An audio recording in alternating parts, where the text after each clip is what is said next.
Hi everyone, it's Clyde here from Better Financial Tomorrow. This week's client question is, how do I increase my borrowing capacity?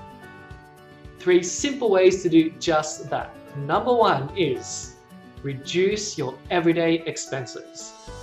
Number 2 is to eliminate credit card debt, personal debts, car loans.